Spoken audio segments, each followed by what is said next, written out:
إنا أنزلناه في ليلة القدر وما أدراك ما ليلة القدر ليلة القدر خير من ألف شهر۔ معزز سامعین، آج یہ موضوع میں نے اس لیے منتخب کیا کہ آج 20واں روزہ ہے، اور آج 20واں روزہ افطار کرنے کے بعد مساجد کے اندر مسلمان جن کو اللہ توفیق دے گا وہ اعتکاف کے لیے آ جائیں گے، اور اعتکاف کا مطلب لیلۃ القدر کو تلاش کرنا۔ جو میں نے سورہ قدر آپ کے سامنے پڑھی ہے، نہایت توجہ کے ساتھ سننا، بہت اہم باتیں ہیں۔ اس میں اللہ فرماتا ہے کہ اس میں کوئی شک نہیں کہ ہم نے قرآن کو لیلۃ القدر میں نازل کیا۔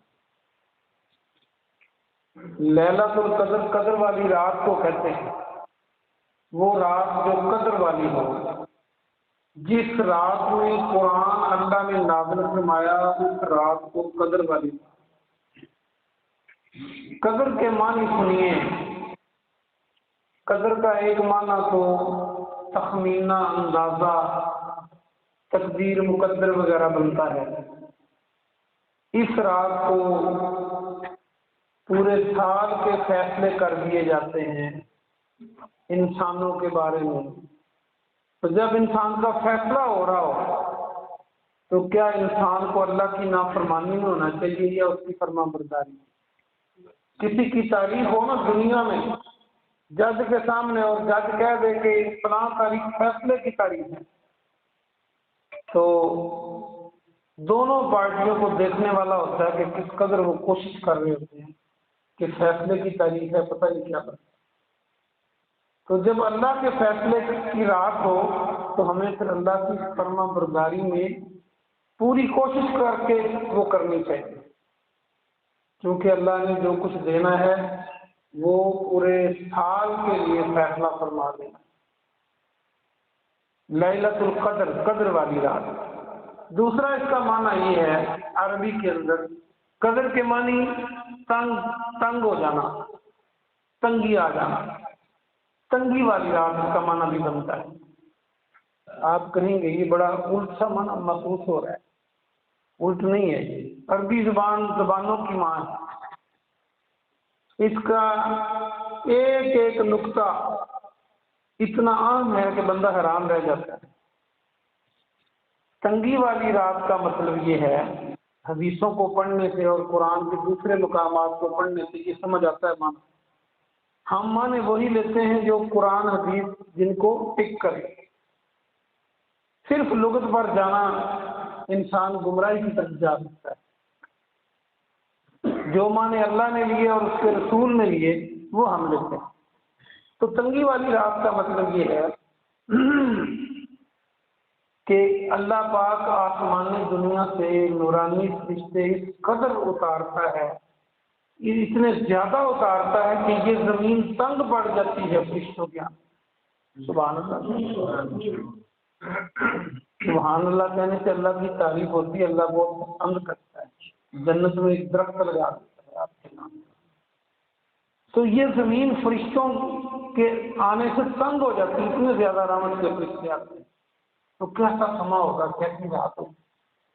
ایک تیسرا معنی ہے عربی میں قدر کا، جو آپ پنجابی اور اردو میں بھی لیتے ہیں کہ قدر کرنا، عزت کرنا۔ فلاں بندے نے میں گیا تو میری بڑی قدر کی۔ تو یہ وہ رات ہے جس رات نیکیوں کی بڑی قدر کی جاتی ہے، نیکیوں کو بڑھا دیا جاتا ہے۔ سبحان اللہ بول۔ کتنا بڑھایا جاتا ہے یہ بھی قرآن نے بتا دیا۔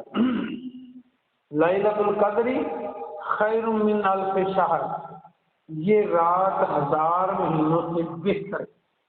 یہ کون فرما رہا ہے؟ کائنات کا رب فرما رہا ہے، جو فرما دے کن، زمین و آسمان کائنات بن جاتی ہے، فیکون ہو جاتی ہے، وہ فرما رہا ہے کہ یہ رات 1000 مہینوں سے بہتر ہے۔ برابر نہیں کہا، بہتر کتنی ہے؟ یہ جیسے اس کی شان ہے ہم وہی اس سے تقاضا کریں گے، وہی اس سے امید رکھیں گے کہ جیسے اس کی شان لامحدود ہے وہ اس کو لامحدود کر۔ بلکہ عربی کے اندر یہ بھی اصول ہے، جیسے آپ اردو میں کہتے ہیں جی فلاں بندہ تو 10 نمبر کا بدمعاش ہے، 20 نمبر کا 40 نمبر کا نہیں کہتے، نہ 11 نمبر کا کہتے ہیں۔ محاورہ یہ ہے کہ جو بڑا بدمعاش ہے اسے 10 کا کہتے ہیں، 11 12 کا۔ تو عربی میں یہ بھی رائج ہے کہ کسی چیز کو بہت زیادہ بیان کرنا ہو تو ہزاروں کی بات کی جاتی ہے، لفظ ہزار کا لایا جاتا ہے۔ بعض مفسرین اس طرف بھی گئے کہ اس کا معنی ہزار نہیں، جیسے ہم کہتے ہیں یہ بات 20 بار میں نے کہی ہے، تو 20 کا مطلب یہ نہیں ہوتا کہ 20 بار کہی ہے، کوئی یہ نہیں کہتا میں نے یہ 30 بار کہی ہے، اس کا وزن ہی کم ہو جاتا ہے۔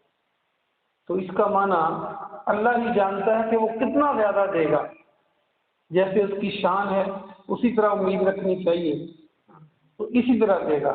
آج کا سبق میں آپ کو ریاضی کے ساتھ پڑھاؤں گا، توجہ کریں گے تو بڑی سمجھ ہے۔ دین کو سورہ قدر کو ہم ریاضی سے پڑھیں گے۔ آئیے توجہ کیجیے، آج کل جو رات ہے روزہ کھل جاتا ہے 6/22/23 پہ، 6:30 کر لیں، اور بند ہوتا ہے 4:30۔ اس کو گنے تو 10 گھنٹے بنتے ہیں تقریباً۔ کتنے بنتے ہیں؟ 10۔ جمعہ کا خطبہ نہیں ہے کہ آپ بول نہیں سکتے۔ 10 گھنٹے کی رات ہے، اور کتنے ہزار مہینے سے بہتر ہے ہم 1000 کو کیلکولیٹ پہلے کریں گے۔ اگر 1000 مہینے کو مہینے کے دن بنائے جائیں تو کتنے بنیں گے؟ ایک مہینے میں 30 دن ہوتے ہیں، 30 کو 1000 سے ضرب دیں گے 30,000 دن بن جائے گا۔ کتنا بنے گا؟ 30,000 دنوں کے گھنٹے بنائیں۔ چلیں دن ہی رکھ لیں، ہم چھوٹا حساب کرتے ہیں ذرا الجھ نہ جائیں۔ 30,000 دن بن گئے 1000 مہینے سے۔ ادھر آپ کی رات بنی ہے 10 گھنٹے۔ 10 گھنٹے کو 30,000 پہ تقسیم کریں، کتنا آئے گا؟ 3 لاکھ آئے گا۔ اور نہ 3 لاکھ نہیں، 3,000 آئے گا۔ اب آپ اس کو تقسیم کریں 10 گھنٹوں کو تو یہ بنتے ہیں 50 دن۔ ایک گھنٹے، ایک گھنٹے برابر ہے 50 دن، یعنی جو بندہ ایک گھنٹہ عبادت، 1 منٹ عبادت کر لے، 60 سے ضرب کرے اس کو، جو بندہ 1 منٹ عبادت کر لے وہ گویا 50 دن اس نے عبادت کی ہے۔ 50 دن کا مطلب ہے 1 مہینہ 20 دن۔ 1 منٹ عبادت کرنے سے 1 مہینہ اور 20 دن آپ کی عبادت بنتی ہے۔ تو اتنا بڑا اجر، اتنی بڑی عبادت کو بڑھا دینا کہیں اور ہے؟ پھر میں نے اور اس کو کیلکولیٹ کیا تو یہ 72,000 گنا بنتا ہے، یعنی جو 1 سیکنڈ عبادت کرتا ہے اس کو 72,000 سیکنڈ کی عبادت کا ثواب ملتا ہے۔ جو 1 نیکی کرتا ہے اس کو 72,000 نیکی ملتی ہے۔ آپ ضرب کر کے دیکھنا کیلکولیٹ کر۔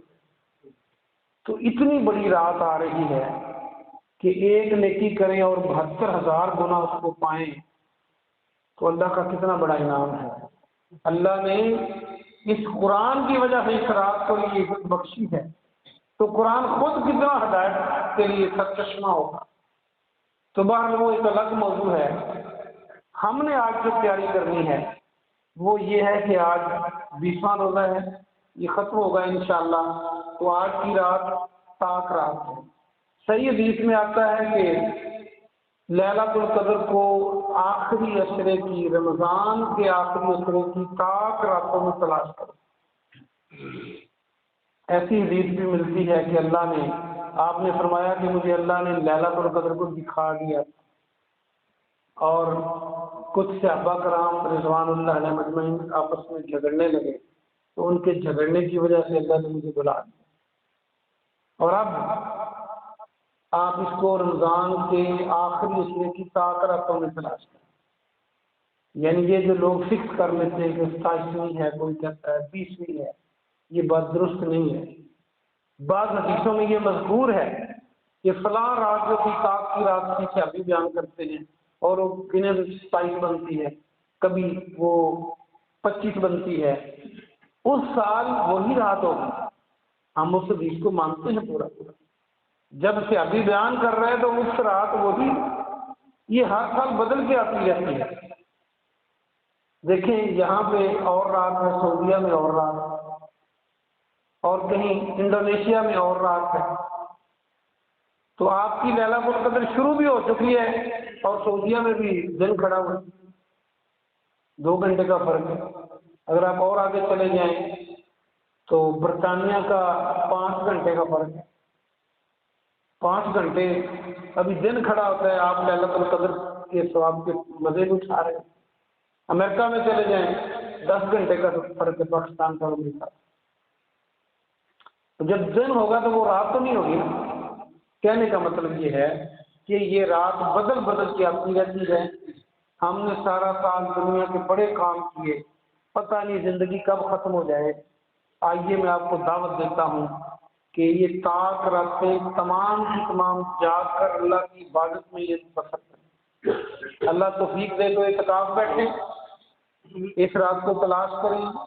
جو بندہ اعتکاف بیٹھتا ہے اور اللہ اس کو توفیق دے کہ رات کو وہ جاگ سکے ہر 7 رات، اس کا تو پکا ہے کہ اس کو 1000 مہینے کم از کم کی عبادت تو مل گئی.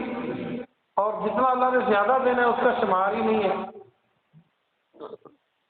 اس لیے جو اعتکاف نہیں بیٹھ سکتے وہ بھی اگر طاق راتوں کو یہ تہیا کر لیں کہ ہم نے کام کاج دن کو کم کرنے ہیں، دن کو سو لینا ہے تاکہ رات کو نیند نہ آئے، اور اس رات کو قیمتی بنائیں، اس میں اللہ کی عبادت کریں، اس میں استغفار کریں. اور اعتکاف بیٹھنا تو پھر ایک بہت بڑا ثواب ہے. عورتیں بھی اعتکاف بیٹھ سکتی ہیں، لیکن قرآن و حدیث کے اندر عورتوں کا بھی مسجد کے اندر اعتکاف کرنا ہی مذکور ہے. جو بعض علماء ٹی وی کی اسکرین پر بیٹھ کر عجیب عجیب باتیں کرتے ہیں، اللہ ان کو سمجھ عطا فرمائے. اللہ فرماتا ہے کہ وَأَنْتُمْ فِي الْمَسَاجِدِ، جب تم مسجدوں میں اعتکاف میں ہو.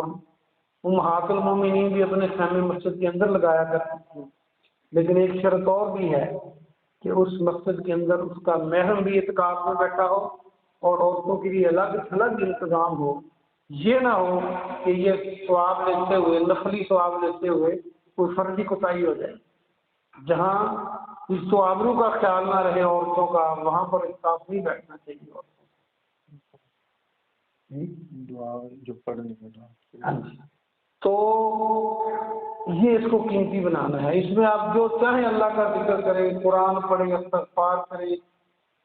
اور استغفار کے جتنے فائدے قاضی کا بتاتے ہیں، علماء بتاتے ہیں، آپ سنتے رہتے ہیں. خاص طور پہ عائشہ رضی اللہ تعالی عنہا ام المومنین طاہرہ مطہرہ ہماری امی جان، انہوں نے پوچھا کہ اللہ کے رسول اگر مجھے پتہ چل جائے کہ آج طاق رات ہے، آج لیلۃ القدر ہے، تو میں کیا پڑھوں؟ تو آپ نے کیا فرمایا؟ چھوٹی سی دعا ہے. کیوں جی؟ کس کو آتی ہے؟ اللہم انک عفو تحب العفو فاعف عنی. بے شک ہے اللہ تو پسند کرتا ہے معافی کو، معاف کر دینے کو، عفو و درگزر کرنے کو پسند کرتا ہے، بس مجھے بھی معاف کرنا. تو یہ اس کی تسبیح ضرور پڑھیں، اس کو زیادہ سے زیادہ پڑھیں اور معنی پہ خیال کریں کہ میں اللہ کو کیا کہہ رہا ہوں. یہ توبہ نہیں ہوتی دنیا میں آپ کسی کا نقصان کر بیٹھیں اور اس معافی مانگنے چلے جائیں کہ مجھے معاف کر دیں، اور کہیں کہ بھائی جو میں نے کل آپ کا نقصان کیا تھا صبح پھر کروں گا لیکن مجھے معاف کر دیں. تو معاف کرے گا؟ معافی یہ ہوتی ہے کہ غلطی ہو گئی ہے، آئندہ نہیں کروں گا. اللہ سے بھی معافی ایسے ہی ہوتی ہے کہ یا اللہ جو پہلے کوتاہیاں ہو گئی ہیں وہ ہو گئی ہیں، اب نہیں کروں گا. جس وقت آپ توبہ کر رہے ہیں آپ کا دین یہی ہو خوف کہ اب نہیں. اللہ سے ڈرا ہوا ہو بندہ، شرمندہ ہو اللہ کے سامنے پھر اگر شیطان کے ہتھے دوبارہ چڑھ جائے تو یہ اللہ مہربان ہے، یہ نہیں کہتا کہ تم نے معافی مانگی تھی اب تمہیں کوئی معافی نہیں، اللہ پھر معاف کر دیتا ہے۔ پھر بندہ شیطان کے ہتھے چڑھ جائے اللہ پھر معاف کر دیتا ہے۔ جتنی بار مرضی غلطی کر لے لیکن اللہ کے در پہ آ جائے اللہ معاف فرما دیتا ہے، سبحان اللہ۔ لیکن جب معافی مانگ رہے ہوں تو یہ ذہن ہو کہ جو میں نے پہلے کیا اب نہیں کرتا۔ اللہ پاک سے دعا ہے کہ اللہ پاک آپ کو اور مجھے قرآن اور حدیث کو سمجھنے اور اس پہ عمل کرنے کی توفیق عطا فرمائے۔ سبحان ربک رب العزت عما یصفون وسلام علی المرسلین والحمد للہ رب العالمین۔ کسی نے کوئی سوال کرنا ہو تو پوچھ سکتے ہیں۔